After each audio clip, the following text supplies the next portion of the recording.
Tape tennis cricket থেকে বিপিএলের মহাতারকা হয়ে ওঠা আব্দুল গাফফার সাকলাইন রাজশাহীর জার্সিতে দুর্দান্ত বোলিংটা করছেন তিনি। তার এক একটা স্লোয়ার যেন প্রতিপক্ষ ব্যাটারদের ভয়ঙ্কর হুমকির মুখে ফেলে দেয়। রাজশাহীর জার্সিতে প্রথমবারের মতো বিপিএল খেলতে এসে চোখ ধাঁধানো এক একটা বোলিং এবং চোখ ধাঁধানো এক একটা উইকেট। ঢাকা ক্যাপিটালসের বিপক্ষে মাত্র 24 রান দিয়ে 4 ওভারে 4টি উইকেট তুলে নেয় আব্দুল গাফফার সাকলাইন। এবারের বিপিএলে 44 লাখ টাকায় রাজশাহী ওয়ারিয়র্স আব্দুল গাফফার সাকলাইনকে দলে ভিড়িয়েছে। তার প্রতিদান দিচ্ছেন তিনি। নিয়মিত একাদশে সুযোগ না পেলেও যখন তিনি সুযোগ পাচ্ছেন তিনি দেখিয়ে যাচ্ছেন তার বোলিং ঝলকটা।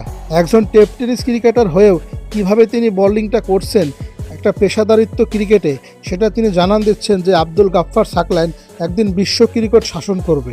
এই আব্দুল গাফফার সাকলাইন একদিন বাংলাদেশ ন্যাশনাল টিমে খেলবে। তিনি এই স্বপ্নটা দেখতে পারেন, কারণ প্রতিটা ক্রিকেটারই এই স্বপ্নটা দেখেন যে তিনি তার নিজের দেশের জার্সি গায়ে খেলবেন একদিন সেই মাঠে। ঢাকার বিপক্ষে যে 4টি উইকেট নিয়েছে 4 ওভার বোলিং করে মাত্র 24টা রান দিয়ে, এইরকম বোলিং হরহামেশাই দেখা যায় না। বাংলাদেশের কাটার মাস্টার মুস্তাফিজুর রহমান যেরকম স্লোয়ার বল দেন, যেরকম কাটার বল দেন, ঠিক যেন ওই রকমভাবেই তিনি বোলিংটা করেন আব্দুল গাফফার সাকলাইন। তিনি যেমন স্লোয়ারটা করতে পারেন তেমন বোলিংয়ে গতিও দিতে পারেন, ওই একইভাবে তিনি কাটার থেকে স্লোয়ার বলটাও করতে পারেন। তো এই আব্দুল গাফফার সাকলাইন হয়ে উঠবেন একদিন বাংলাদেশ ন্যাশনাল টিমের সেরা বোলার। ধন্যবাদ রাজশাহী ওয়ারিয়র্সকে তাকে সুযোগ করে দেওয়ার জন্য। চ্যানেলে নতুন হয়ে থাকলে চ্যানেলটি সাবস্ক্রাইব করবেন।